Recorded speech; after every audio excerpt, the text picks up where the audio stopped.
and joined by Senator Rand Paul, good friend of mine for a very, very long time. Senator Rand, Syria, all the news. Donald Trump said he pulled his troops out of Syria to make way for Turkey. You think it's a good idea. I think it's a good idea. Lindsey Graham thinks it's a terrible idea. State our case, sir. Well, you know, I think Lindsey Graham's been wrong on a lot of things through the years. In fact, I think Lindsey Graham was wrong about the Iraq war being a good idea. He was wrong about the Libyan war being a good idea. But, you know, President Trump said from the very beginning, he said that we were there to defeat ISIS. We did defeat ISIS. We took their land. They were mostly captured or on the run. And we never promised we were staying forever. In fact, the president explicitly said we're coming home after we defeat ISIS. So the president's keeping his pledge here. And when the Turkish leader Erdogan said that his troops were moving in to return 2 million refugees that had come into his country that he was bringing back home to Syria, I didn't think it made any sense to leave 50 soldiers in the middle of this. So I think President Trump did the right thing.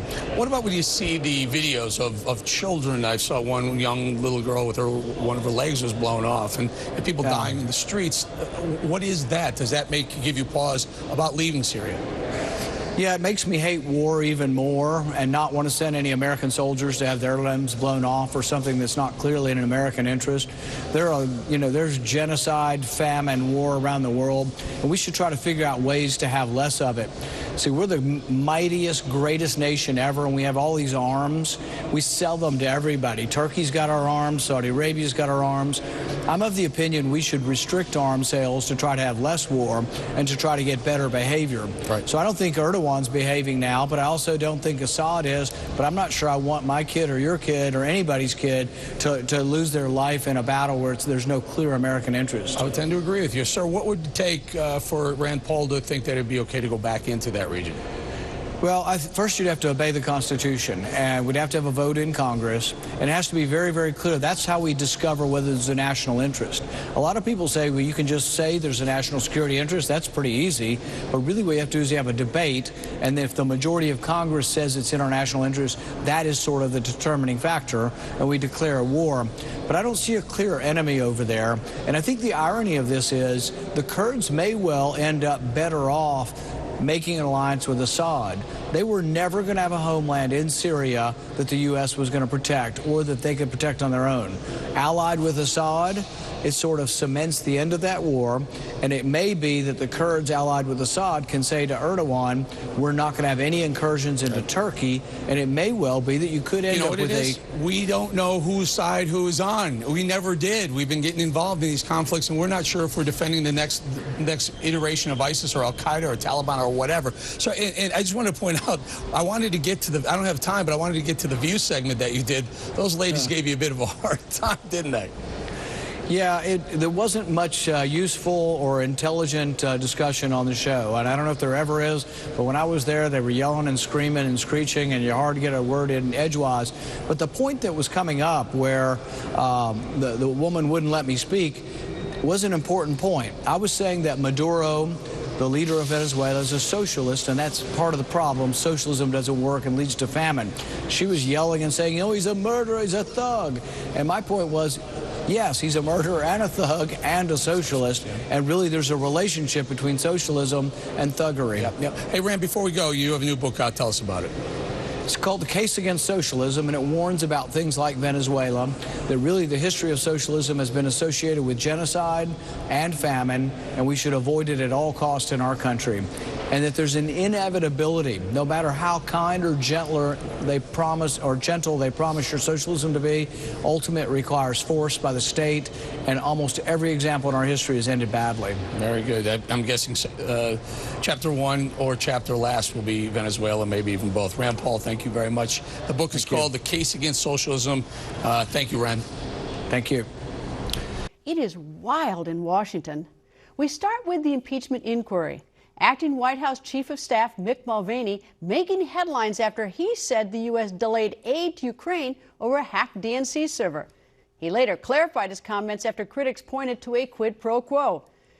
Meanwhile, according to leaked reports, U.S. Ambassador to the European Union Gordon Sondland testified that President Trump's personal lawyer has been running the administration's Ukraine foreign policy.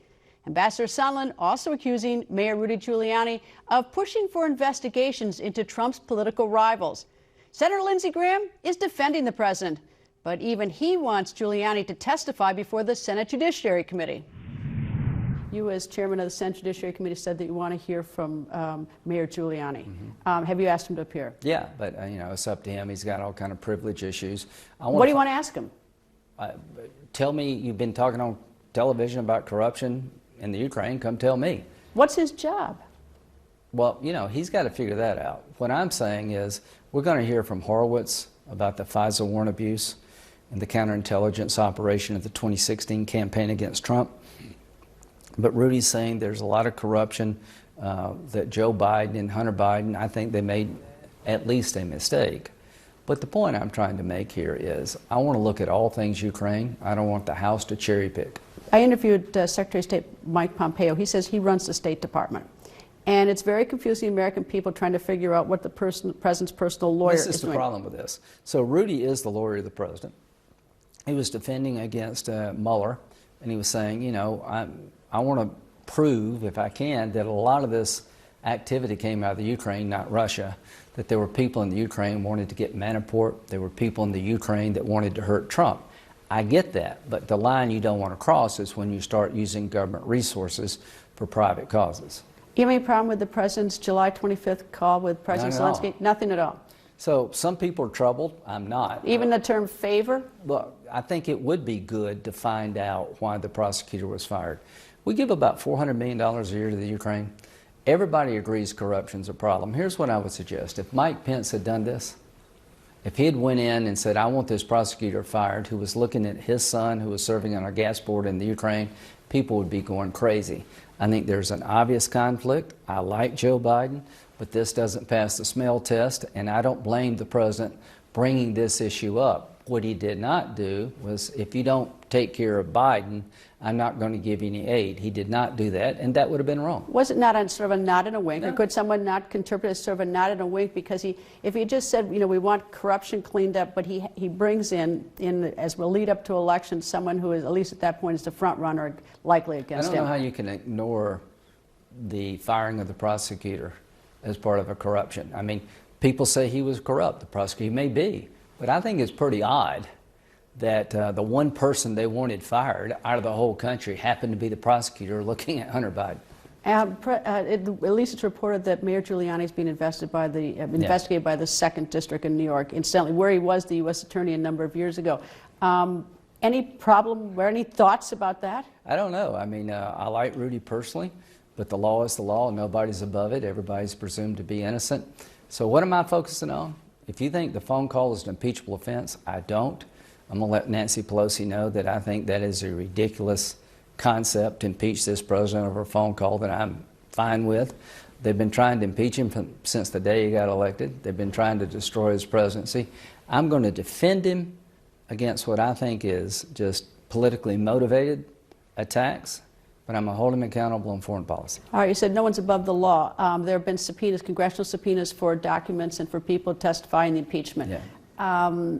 Should they do so? Should they comply with the subpoenas? I think the impeachment inquiry is illegitimate because it hasn't been voted upon. Now, in October, but the Constitution doesn't require that. The Constitution doesn't require that. This is the way it works. In October 1998, the House of Representatives voted to open up an inquiry. That allows the minority the ability to subpoena witnesses, call witnesses, and seek documents.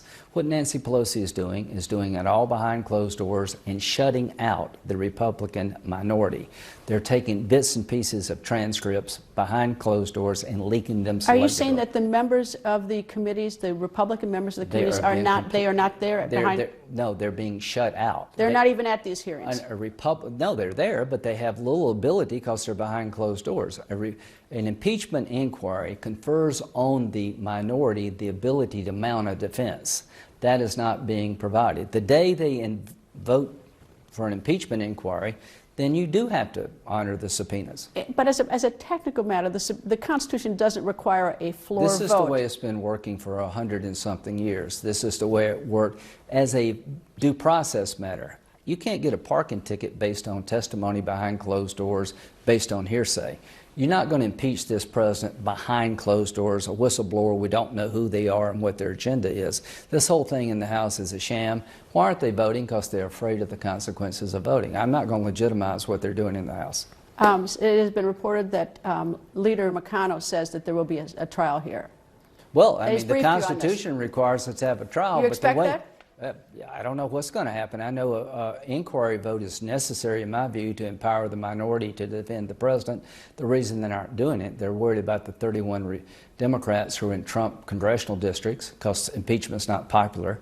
They're doing it in all the wrong ways. There is no due process for the president. Everybody deserves to confront their accuser. So I don't know what the House is going to do, but I can tell you this. If you're going to impeach him over the Mueller report, dead on arrival. If you're going to impeach him over this phone call, dead on arrival. The Turkey-Syria crisis remains tense. This despite Thursday's agreement between Turkey and the Kurds to a 5-day ceasefire. Earlier this month, Turkey invaded Syria, prompting President Trump to pull U.S. troops from the area. Trump's strong supporter, Senator Lindsey Graham, is slamming that decision. And on Thursday, Senator Graham introduced a bipartisan bill to impose more sanctions on Turkey. He says this is a crucial moment for the U.S. I think Erdogan has seen a backlash he didn't anticipate. The president did not say to Erdogan, hey, go take Syria, I don't care.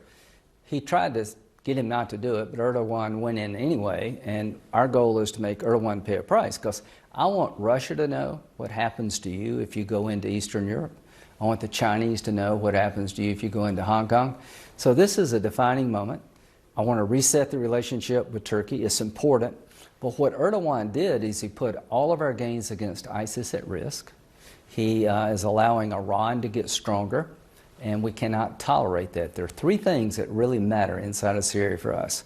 ISIS, they never come back, and they will if we abandon the Kurds. Israel, that Israel is not surrounded by Syria as a Iranian proxy, right?